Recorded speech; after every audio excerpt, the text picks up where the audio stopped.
Hello everybody and welcome to a new episode of Secrets for an Inspirational Life. I hope all of you are well and enjoying the day today.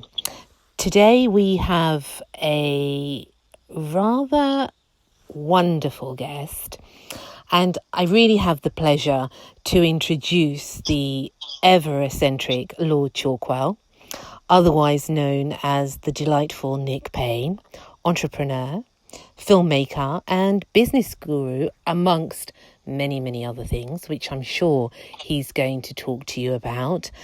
He has a really amazing life story. He has had many, many experiences of life, and he has known the very high of highs and the very low of lows. And I'm so happy to have him today on the show. So he's actually in Chalkwell Towers. So we're hoping, we've tried this a few times now, but the signal's not very good, but he's going to tell you about that also. So he's stuck somewhere in some magical tower. But hello, Nick. Hello, Mimi. Good afternoon. How are you? I'm fine. I'm very happy to have you here. I'm happy to be speaking to you today. Oh, I mean it. Oh, bless you, bless you. We've had our little moments, haven't we, with the recording, but here we are. Now tell everybody, tell the listeners what's happening. Why can we maybe are going to have a little bit of interruption through this whole recording? Yeah. Well, because I think maybe there's some sort of electric going on in our heads between us. Maybe, I don't know. I've never experienced this before, but I know we've tried to record this a few times, and for some unknown reason, there seems to be sort of like interference all the time, and I don't know why. Maybe you'll be able to tell me a bit more. Well, yes, we can talk about that later. But tell me, because also you're in Chalkwell Towers, so there's not a very good Wi-Fi signal. No. I'm at the top of the tower, and in Chalkwell, and as I say, it's somewhere I'm thinking about starting to do some broadcasts from soon as well, which will be fun. But no, it's a lovely place. Overlooks the Thames estuary, which is really lovely. Beautiful. And it's a really good atmosphere up here. I love being up here. I spend a lot of time up here, but the Wi-Fi isn't particularly good. So if we get a bad signal, then that may be the reason why. But I'll have to sort out a good signal for when I broadcast, though. Yes, I know. This is something I want to ask you about that later. But please, before we go on to that interesting new venture that you're going to amongst many, tell us a little bit, because I know you have. Tell us little bit. I'm going to leave it to you to tell us what you do. You're an entrepreneur, a filmmaker, etc., etc., and you have had a lot of things going on in your life, and then you had one of those life-changing moments. Yeah, well, as I said, going back from when I left school, I was lazy at school. Dad got me a job, did an apprenticeship, hated it, went to Canada, spent 3 months in Canada, came back and sort of got into the print side of things, because I was bookbinding before, and drifted through, got into print sales, and I was in just purely print sales for over 30 years, ran large sales teams, and eventually I then, after 30 odd years, I had this breakdown. I'd experienced mental illness or mental sort of side of things for being unwell, really, from when I can remember, from probably when I was about 12 or 13, from when you become responsible, I suppose, and I'd sort of had bouts of it. And then in 2010, I had a really bad breakdown, and I ended up not working for nearly 3 years. And I spent 5 months in 2012 in a psychiatric unit. And it was an awful experience at the time it was awful, but looking back at it, I think it really sort of saved my life in a way. I tried to take my own life a few times, which obviously it was a very, very bad time, very dark time in my life. And I, as I said, I then was in hospital for 5 months. But after 3.5 months of the hospital stay, they gave me ECT, electroconvulsive therapy, which I truly believe changed me as a person, changed my personality really. But I think it saved my life, because since I had the ECT, which was in 2012, October, I've not had one depressed day, and I can honestly say that hand on heart. And I know what the difference is between depression and feeling down. And deep depression is a really dark place to be. And I've not had any depression, and I find it amazing that now I sort of cope with things really well. I set my company up, Beau Brummel Productions, in 2014. And what does that do? What is that about? Well, I started off just purely broking print. So I've got a lot of print contacts, built up a sort of roster of print companies that I did. So because I've got the knowledge, I know where to place, a particular print job, a short run print job or a long run print job or whatever. So I built up a roster of people to go to, and people trust me. I see a job through. But it was just initially doing print. And then about 4 years ago, a lady contacted me that was in one of my sales teams, and I got this message on LinkedIn saying, "Crazy Cat, where are you?"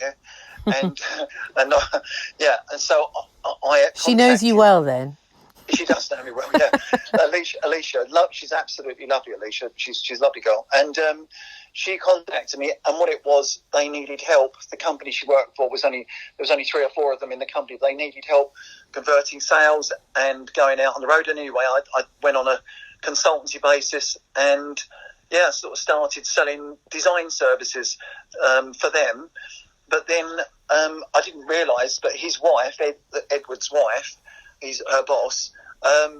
His wife used to be the editor for a Top Gear and travel show, and she asked me if I would sell film services, because she thought that I could, do a job for her. And it worked out that I sold some TV commercial work, some broadcast stuff.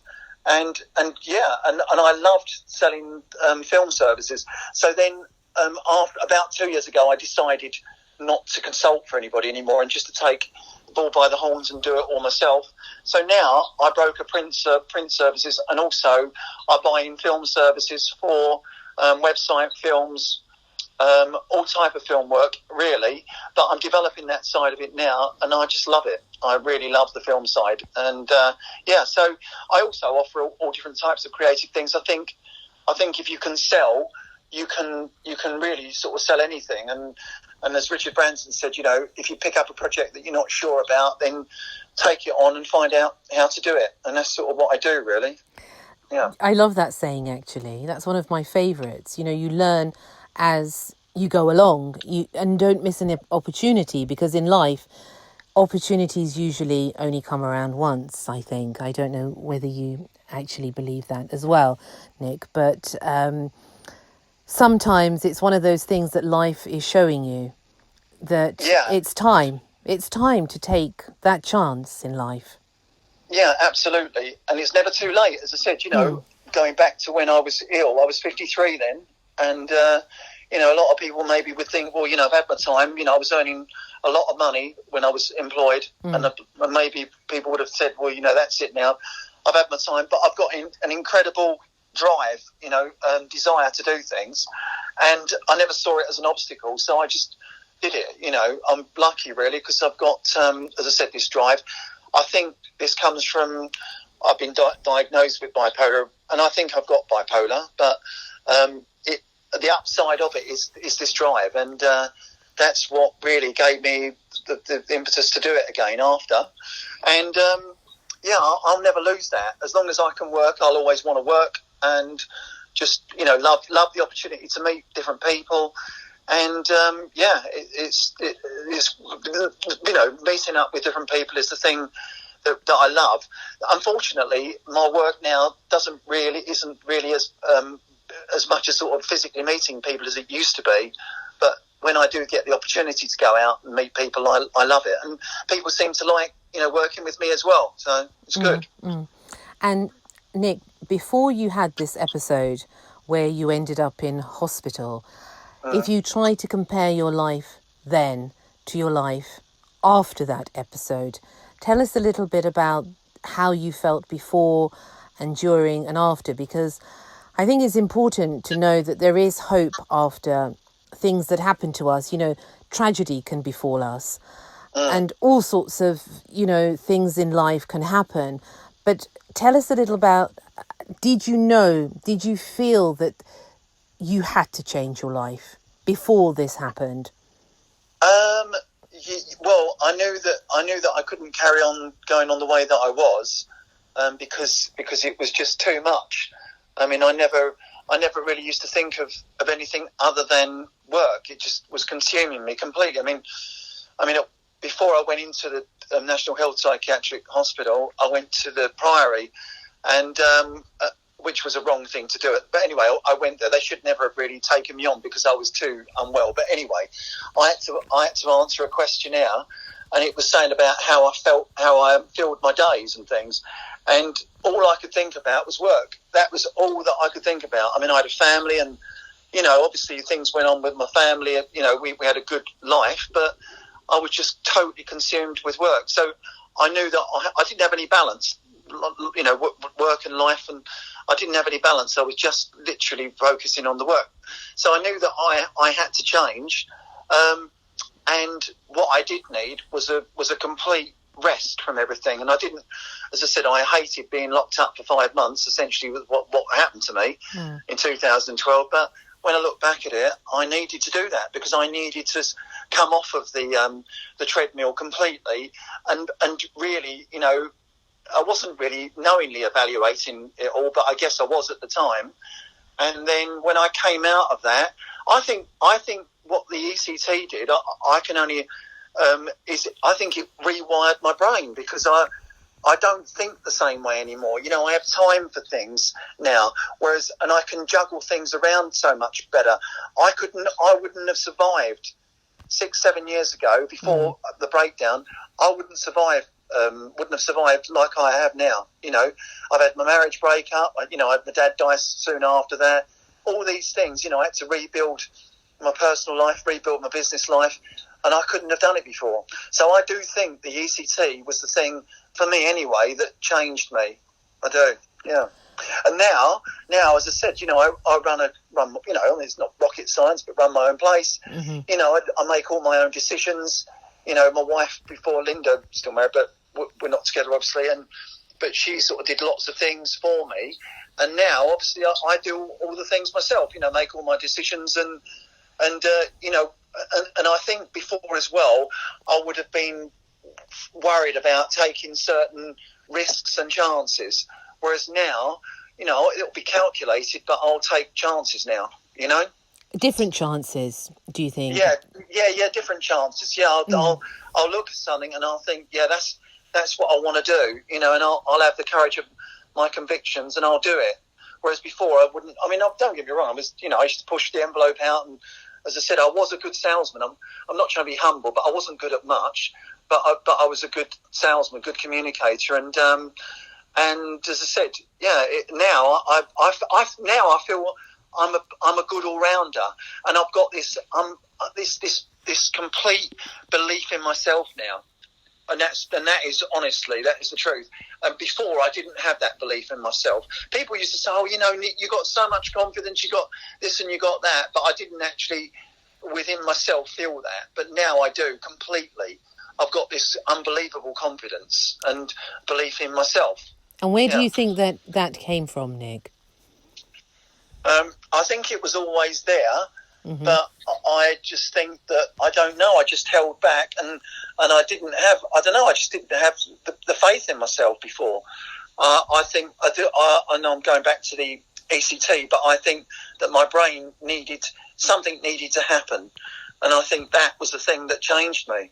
I think it was always there, but it was like the flow, it wasn't it going round in my head before, but now I feel everything's connected up, and I feel the best that I've ever felt in my life. It's an incredible feeling. You know, I'm 60 years old now, and I feel like I've got so much energy, so much creation, so much desire to do things, and I've got this, and there's almost not enough time to achieve all the things that I want to achieve, you know. Because there's so many opportunities, I suppose, and new worlds that have opened up before you that maybe were, you know, maybe because of the work that you were so, how can I say, it was just a work-focused life. Now maybe you can smell the roses, as they say, and taste life in a different way, would you say? Yeah, absolutely. And, you know, and I love life. I love and I'm not trying to, but I love every day. I actually, in the evening now, I look forward to the next day and what I'm going to do. And even if I don't do much, I try and achieve something. And I actually now live for today, you know, with the constraints, obviously. It's not like it's the last day, but I live for today, and I try to get as much out of every day as I can. I mean, I'm taking a counselling course at the moment as well. Oh yes, you said. What is that? What is that about? Well, because of my experiences with mental illness, and I just thought it might be a good idea to learn, you know, about the counselling side, because I had an awful lot of help, a lot of counselling, and I just wanted to know more about that side. But I've been told by the lecturer, and actually because I still see a psychiatrist every 6 months or so, because I'm still in the mental health system, even though I was discharged a long time ago, that they wanted me to look at life coaching. So that's an area that I would like to pursue as well, the life coaching side. I've also sort of like on the spiritual side, as I think I mentioned to you, on that side, about 3, 4, 5 years ago, I'd have laughed about it, yeah? But I had an experience with somebody that I met that really sort of changed the way that I thought about things. A woman that I met changed the way that I thought about things, and I thought these experiences with this person couldn't have happened without something doing it. Yeah, so that changed me, and that was 3 years ago, 4 years ago. And what happened? Can you tell us a little bit about what happened?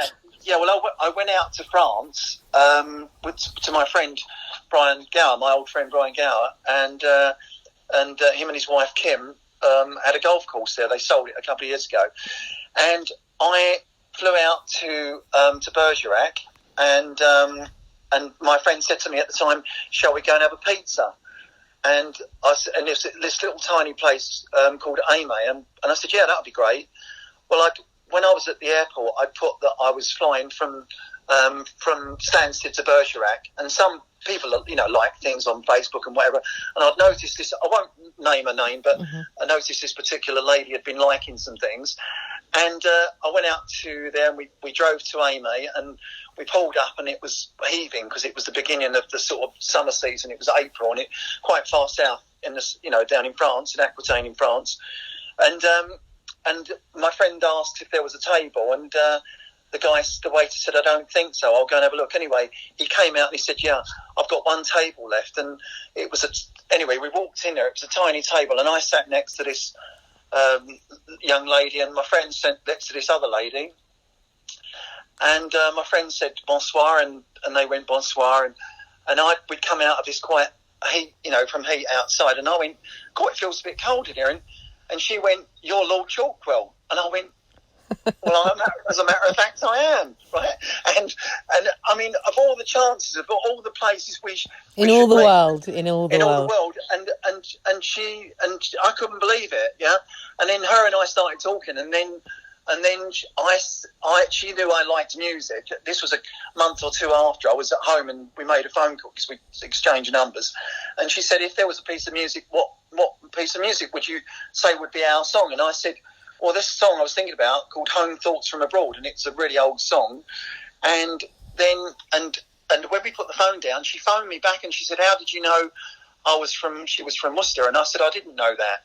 And she said, "Because Clifford T. Ward, who wrote the song Home Thoughts from Abroad, lived 5 minutes from where Clifford T. Ward lived." And I couldn't believe that either, and that was a little bit strange. But the thing that really did it was she had a friend that was used to be a British Airways steward, and funny enough, this woman was involved in a really strange situation because there was a steward. There was a window in the airplane that got struck by something, and the window got smashed in the plane when it was at high altitude, and one of the stewards got sucked out the window. Yeah, and it really Oh affected my her. And goodness. yeah, it's true. Honestly, it's true.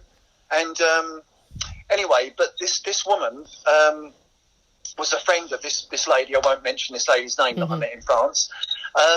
Anyway, but this lady had been going through a really, really bad... I didn't know this when I met her in France, but she'd been going through a really bad time with a guy. He was a complete narcissist, absolute nightmare, and I experienced the things that she was going on between them, but I didn't know this at the time. And with these narcissistic guys, I guess there must be women as well, but with this particular guy, he was just an absolute nightmare to her. And what had happened was all of her friends and her family had been saying to her over a long time, you got to get away from this guy, you got to get away from him. And so this lady said to this air stewardess, I've met this guy, Lord Chalkwell, Nick Payne in France, and he seems a really nice guy. Well, this lady called Sue, the air stewardess, she looked me up on Facebook, and with the music sort of side of it, there's this guy called Nick Drake who, unfortunately, he took his own life as well. But I love his music; it's got this melancholic sound, and I think that reflects how his thoughts were. But anyway, I love his music, and so does Brad Pitt. Funny enough, because Brad Pitt did a program on him. Oh, anyway, okay. But, yeah, it's true. Yeah. And anyway, so she was looking. Her friend was looking up, me on Facebook for this lady because she didn't want her to fall into another trap. And there was a picture that somebody posted on my Facebook page about 5 years ago, because this guy knew that I loved Nick Drake, and it was in a pub in Staffordshire called The Bell. Well, this woman looked me up on Facebook for her friend who I met, and it turned out this woman had put this picture of Nick Drake up in the pub, and I couldn't believe it. And she phoned the lady and said to her, I can't believe what I've seen. I've been through Nick Payne's Facebook to check him out for you, and I put that picture of Nick Drake up in the pub in the Bell. And I thought, these things couldn't have just happened. It makes me go cold even thinking about it now, Yeah. No such thing as a coincidence. No, I just thought it was, and this lady said, Nick, we've been brought together for a reason or a season, and her parents had both died, and I truly believe that she was in deep trouble with this guy because he was an absolute nightmare.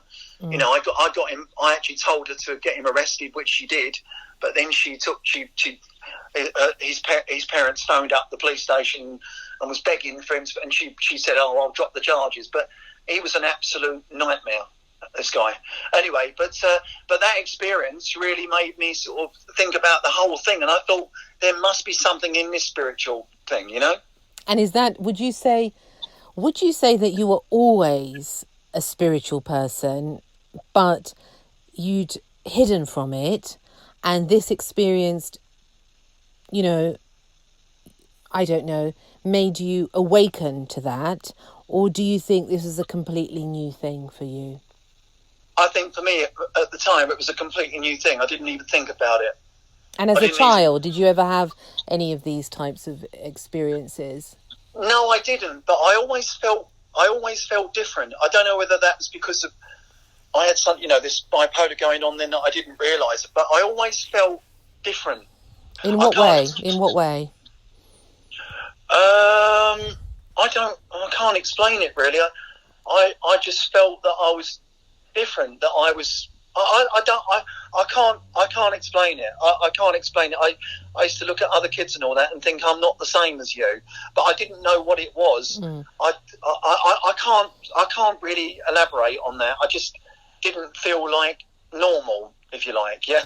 Well, if there is such a thing, I don't know. I always say to people when they say that's not normal, and I say to them, I've never been to normal. Have you ever been to normal? I don't know. How much is the ticket to normal? Because I've never been there. And it's not a place, actually, that I would ever want to go. Because I think it's the, not abnormal, but it's the mysterious that is the most interesting, not the mundane. Yeah, no, normal was the wrong word. I'm just saying that I felt different. You felt different.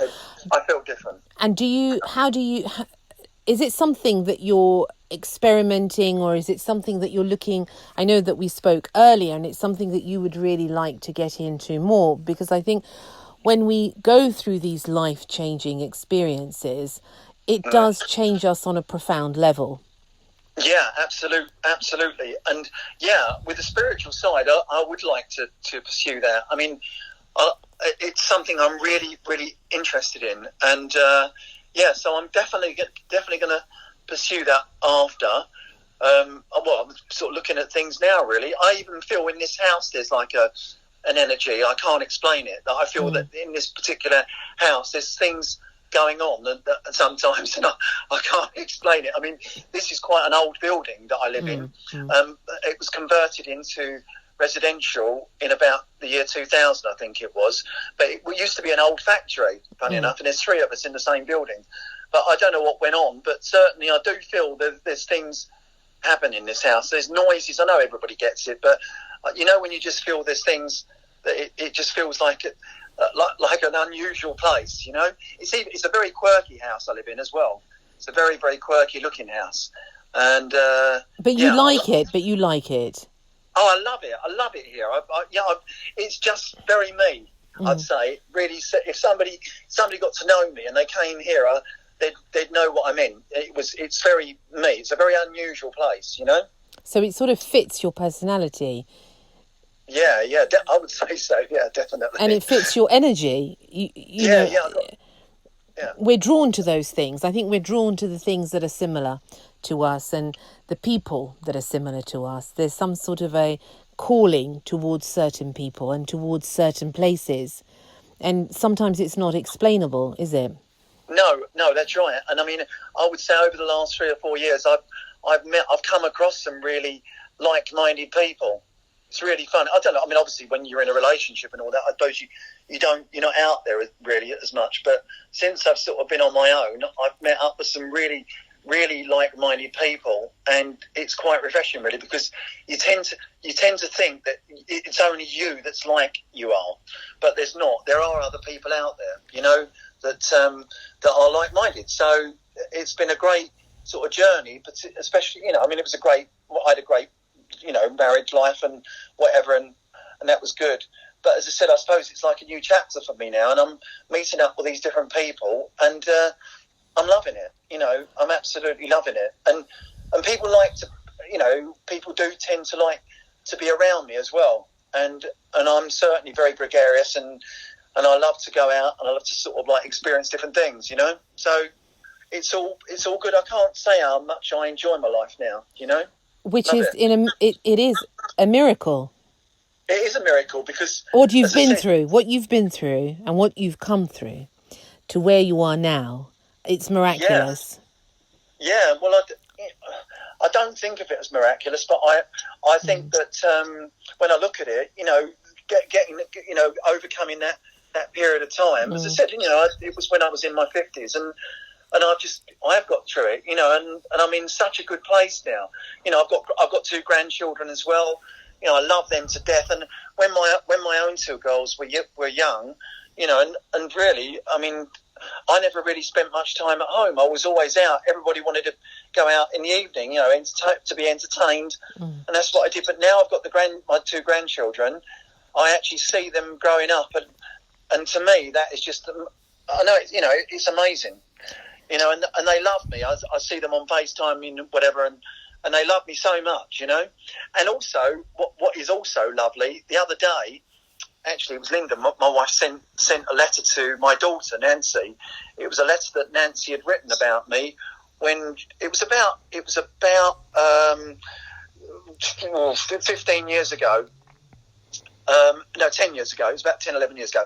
And she was quite young then, Nancy, and it was saying what a good dad I was and how determined I was, and that I'd suffered from mental illness. But she was saying the most lovely things about me, and I didn't realise that the kids even knew anything about me because I was very rarely at home. Do you know what I mean? But having said that, when we lived in a really quite a big house up the road in place called Westcliff.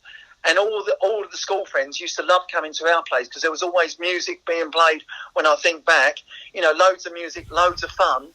I suppose that's what Nancy was talking about.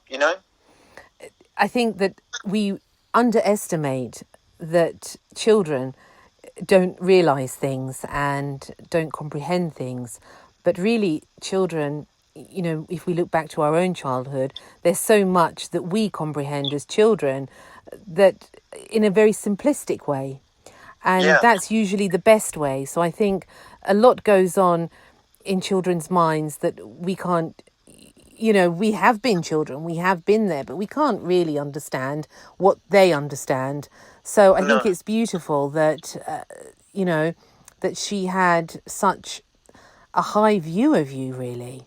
It was amazing. I've got the letter here, and And it it was must have quite made you proud. Oh, absolutely unbelievable! I felt so good about it. And I mean, my other daughter, Frances, she's my stepdaughter, and I moved in when I moved in with Linda. Frances was 4; she's 34 now, Mm-hmm. and you know, she loves me to death, and I feel the same way about her. And you know, when she was young, and you know, up until I don't know, 15, 16, we had quite a strained relationship. But now we've got the most wonderful relationship, and Frances is the most wonderful woman, really. She's absolutely so kind and caring, and you know, and so I feel so. This is the reasons why I've got everything. You know, I've just got. I know I've got everything. I'm lucky, and I feel just blessed that I'm mentally well, and that because when I wasn't mentally well, I couldn't do anything. I was, you know, you're paralysed every way.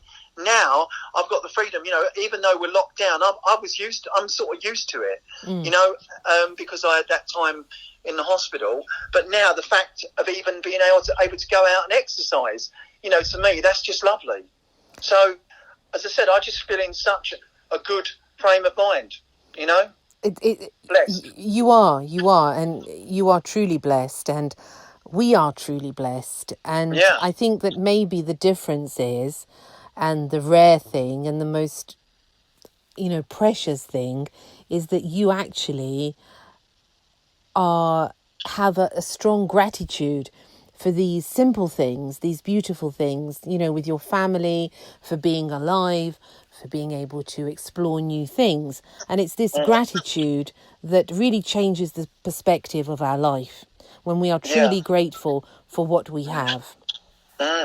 Yeah, and I think a lot of people lose sight of that. And you know, it is so important, as I said, just to be happy and to be positive. And I mean, I know I'm lucky. I mean, some people, you know, at the moment, I mean, with the lockdown, I mean, some people are in flats, and not particular, you know, small flats with children, and you know, and you've got people in care homes, and it's very, very difficult for people. I think being on my own, you know, at the moment, people would say, oh, you know, are you lonely? Well, I'm not lonely, no, because you know, we've got all this technology now. You know, you look back at I didn't know too much about the 1918 Spanish flu as an example, but there was 228,000 people in this country alone died of Spanish flu. You know, and they didn't. And people in those days, 1918, not many people had radios to communicate, let alone anything else. Certainly no television. Television didn't come until the early 1940s. But you know, certainly to the masses, the television wasn't till the mid-60s, late 60s. So it must have been horrendous then. You know, and I know we've had nearly 30,000 people in this country, which is absolutely awful dying. But can you imagine if we hadn't have had the communication that we've got now, it would have been an awful lot worse, you know? For sure, for sure. Anyway, so you know, I just sort of see things, and no, I just love it. Love every day. And it's so lovely to hear that someone, and it, you know, as I say to you, it is a rarity to hear somebody being grateful for their life and for everything and everyone in their life. Because in this day and age, Nick, everybody is looking to what they haven't got. Yeah. And absolutely. I think the difference with you is that you're looking to everything that you have got. Yeah. As I said, and it's not. As I said to you before, it's like it doesn't. But I'm still looking for things all the time. I'm not thinking, well, I've done all that and I've done that. You know, I've had my life, you know, and I'm just going to tinker about. I've got so much determination and energy and desire to learn like new things, you know, and explore different avenues. You know, you still have the zest for life. Oh God, unbelievable. And also, even though even though I'm grateful for what I've got and all the rest of it, and and if I died tomorrow, I'd be satisfied with what I've achieved, really satisfied with what I've achieved, and that's true. I'm still very ambitious though, still very driven, and I don't think I'll ever lose that. That will never leave me. But now I can balance another side of my life as well. It's not just about work. It's not just about money, which it used to be. It's about other things now. Things that are equally, probably more important, You've been there, you've done that, and now it's a chance for you to try a different type of life. So, Nick, what is your vision? What are your hopes for your life now? What are you hoping to achieve? What is there still out there that you'd like to do in your lifetime? Well, as I said, I'd like to explore the spiritual side more. And different things. I know some of the things that you do. I'd like with the like in terms of physically doing things, voiceover work. Some people have said to me that they like my voice, and I'd like to do that. I'd like to do more singing and things because I love to sing and I love to perform, and so I'd like to do things like that. But to be honest with you, I just want to me the most important thing is to keep well. And mentally well is the most important thing and physically well, and as long as I've got mental and physical health, to me, I can achieve anything. There's nothing that I can't do. Obviously I'm not going to be able to run 100 metres in 9.5 seconds, but, I honestly believe that, whatever I want to do, I can do. But it all stems down to keeping myself well and to keep in a good balance of life. That's what it's about. It's a balance. It's the equilibrium definitely. Of life, so that it flows in a way that you have this work life, you have the private life, you have this adventurous life, but everything comes in a balance as opposed to it being extreme. I think when we push ourselves in an extreme is where we lose our footing, so to speak. So it whatever it is that makes us, at that compass point, so that we are grounded enough that we can then reach anywhere and do anything, literally. We can. And I think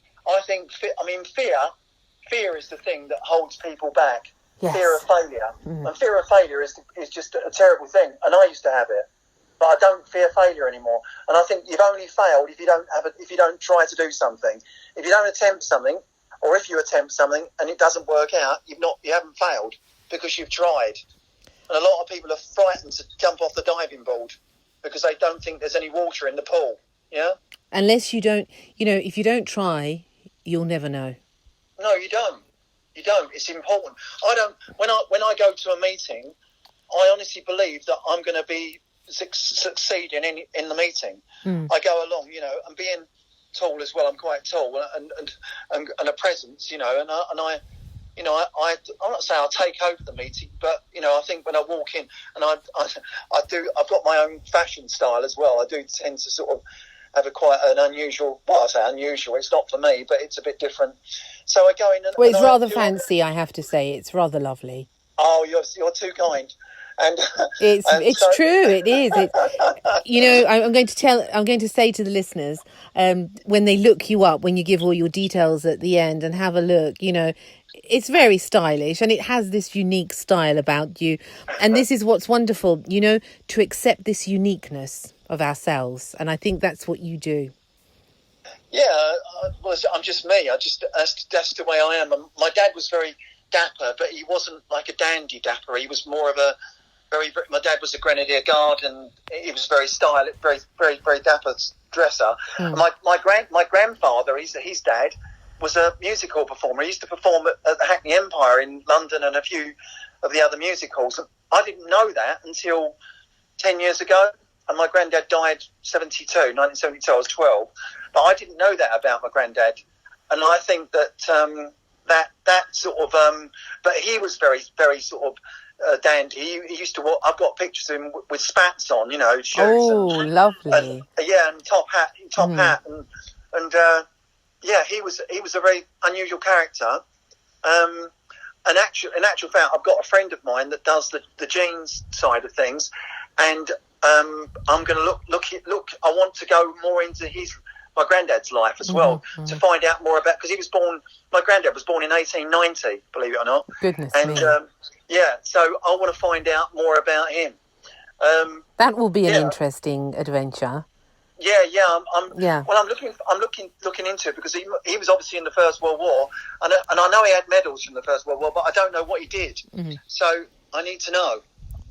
That would open another world again for you, of to explore something different about your life. And I believe that our ancestors, we are connected because we contain that DNA of them. So there must be an aspect of that within us that lives on. Like, for example, your grandfather, and now, because I know you love singing as well, and you've done a few gigs, have you not, Nick? Yeah. Did a gig, local gig to me. It was really it was a full house, really, and it was a really good gig. I loved it. I loved Freddie Mercury, absolutely, an amazing voice. But more than that, he was an amazing character, and a bit of an enigma, really. And I just loved Freddie stuff.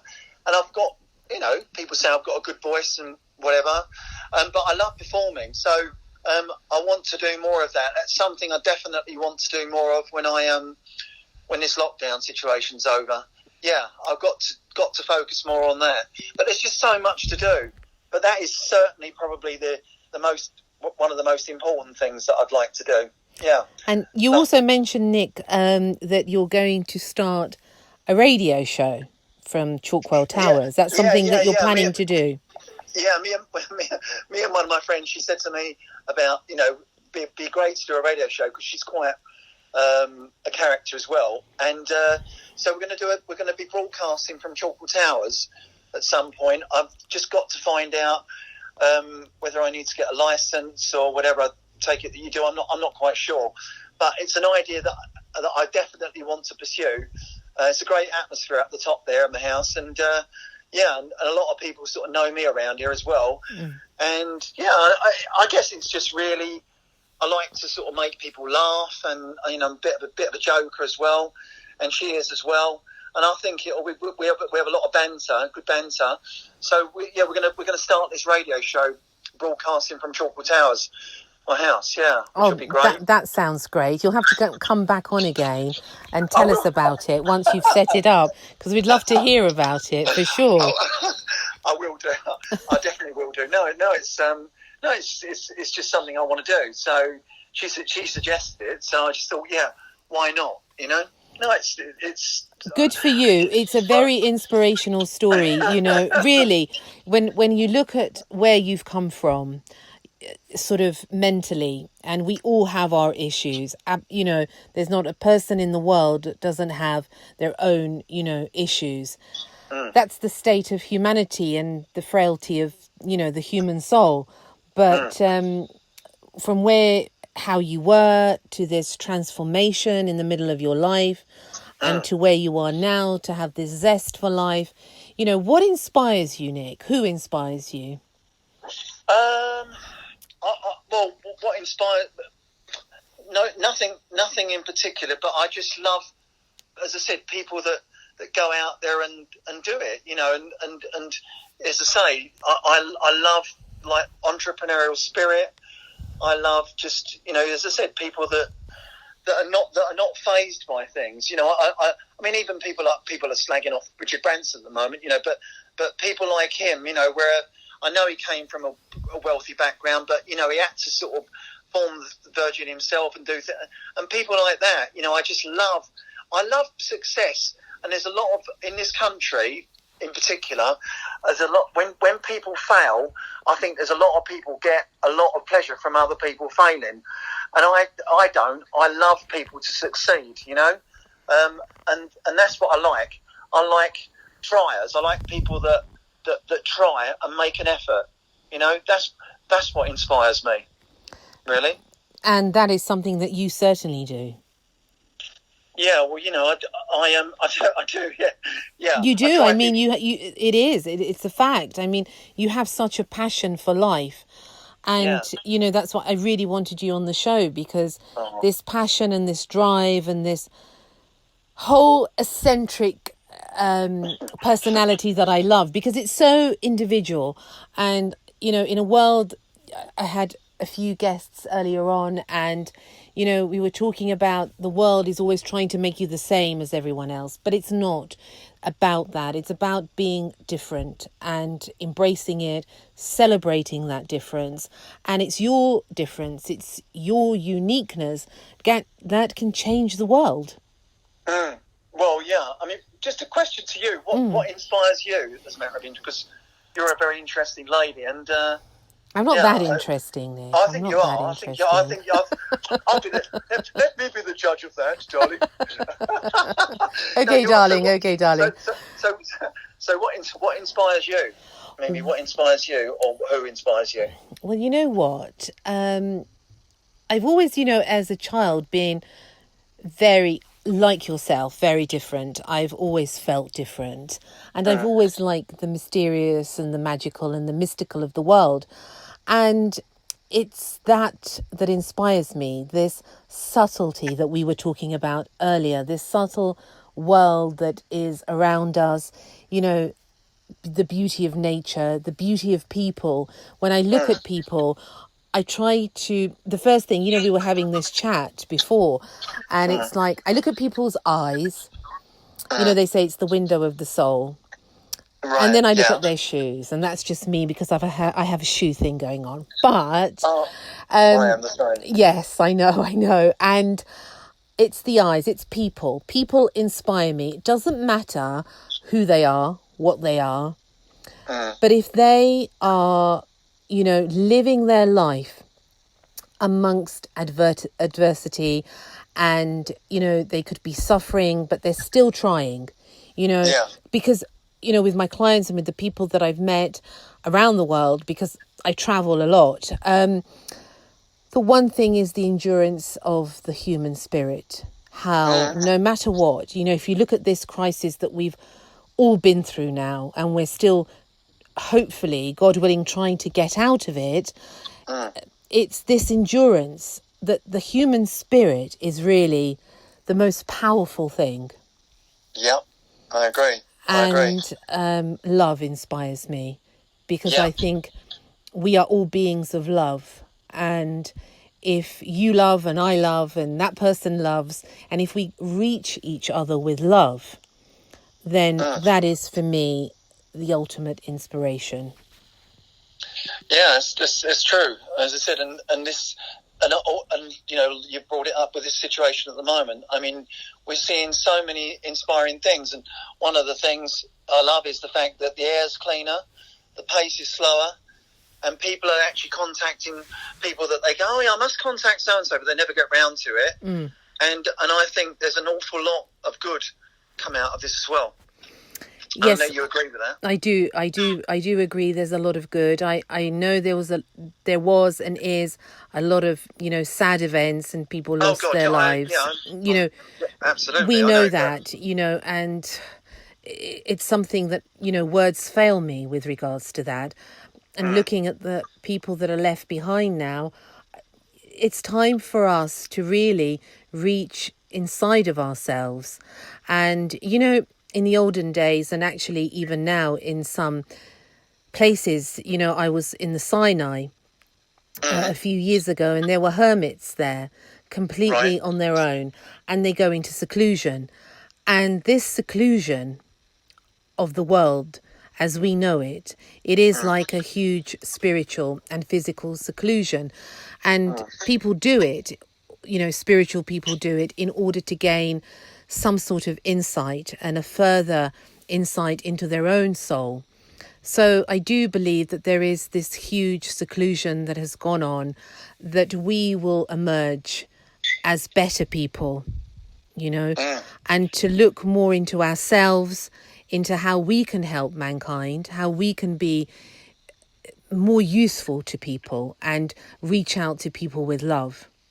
Yeah, no, I'm up. I subscribe to that, and as I say, I think it's. I mean, because you tend to think, when this is over, people will go back to how they are. But I think it's been such mammoth sort of event that I don't think people can go back to how they were before, you know. And I honestly hope, and that and I do believe that people will change for most people will change for the better. But as I said, you know, it's been tragic for so many Yes. people. I mean, I've lost. Well, there's people that have died from it, coronavirus, that I've known. So very it's, sad. and it's my doctor died. He was the first, Dr. Zaidi. He was the first GP in the country to die of corona. I think he was the first health worker to die of, but he was a doctor. He was a lovely. I only actually met him a couple of times, but he was a really lovely guy. And there was an artist friend of mine, Paul Carslake. He passed from corona as well, and Paul was the most amazing artist, and he was also like a model maker. He was very funny. His sister as well was Jo Woods, his sister who was married to Ronnie Wood from the Rolling Stones. But his studio was behind my house, and we did some projects together. Some really good art project. I mean, I'm not an artist, but I got a couple of commissions that Paul did, and we shared some really good times. You know, I didn't get to know Paul so well. I did get to know him quite well, but but as I said, it's so sad. And he was only a year older than me, 61, but he was a lovely guy. Paul, he had a lot of time for people. Very, very, very lovely bloke, you know. And it's sad, but so sad. But there's a lot of people now. When you think there's nearly 30,000 people have died from this coronavirus, it's sort of touched so many families, you know. And that's why, you know, my view is, and my belief is, let it not be for nothing. Let us, you know, because of these people that have died, also in their honour, in fact, absolutely. Do something with this world, because the world wasn't going in a good direction, you know. No. So let their deaths not be in vain. Let us that have been left, you know, do something remarkable for the rest of our lives. However, you know, long this world goes on for, let us do something remarkable. Let us learn from this. As in any type of, in a way, you know, the Prime Minister said, you know, this is an invisible war. And I do believe somehow, because I think we're all battling our own wars inside of us. Yeah. And that's what we have to conquer. And I think the only way is through compassion and love. But thank you so much, Nick. It's been a pleasure. And before we end, tell me a little bit of advice, and the listeners, that you could give for life. You know, in a paragraph, what would be your advice? I would say, don't ever fear. As I said earlier, don't ever fear trying something new. Have the courage of your convictions, and as I said, and look at every day as a new opportunity, rather than thinking, "Oh, I'd really, you know, dreading the day." Just go for it and make the most of every day. That's all I can say. Make the most. It's good advice. Thank you very much. And tell me, where can the listeners get hold of you? Like social media, your website? Give some details if they'd like to meet with you or collaborate, whatever it is that, you know, they would like to do. Okay, yeah. Well, I mean, my email address, my company's called Beau Brummel Productions, and my email address is Nick, Nick, at beaubrummelproductions.co.uk. So it's Nick at beaubrummelproductions.co.uk. You can contact me. My phone number is on my Facebook page. So my Facebook is Nick Payne in brackets Lord Chalkwell. So if you put in Nick Payne Lord Chalkwell, I'm also under Nick Payne on Instagram. I've got my own Twitter page as well. So all social platforms I can be contacted on. But as I said, if somebody wants to email me, if you look up Nick at beaubrummelproductions.co.uk, you can email me. As I said, I'm always open to sort of speaking to new people, and if I can help or inspire anybody in any way, you know, I'd love to, you know. Wonderful. Thank you so much, Nick, for being on the show. Mimi. Thank you. It's a pleasure as always.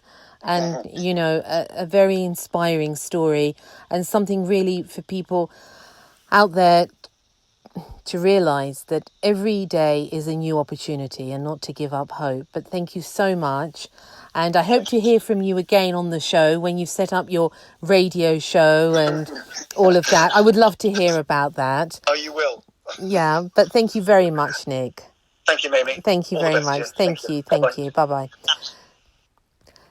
Thank you, everybody, for listening. Amazing story, Lord Chalkwell. It just shows you that you really can start your life again, even when it's at rock bottom. So don't give up, you know, have hope in your heart. And thank you for joining me. And I'm sending you lots of love wherever you are in the world. And I hope that we're together very soon in the next episode. Thank you and take care. Thank you for listening to Secrets for an Inspirational Life, brought to you by your host, Mimi Novic. Please remember to subscribe to the podcast and see you in the next episode. For more information about Mimi Novic and her books, music, and inspirational work, take a look at her website, www.miminovic.co.uk.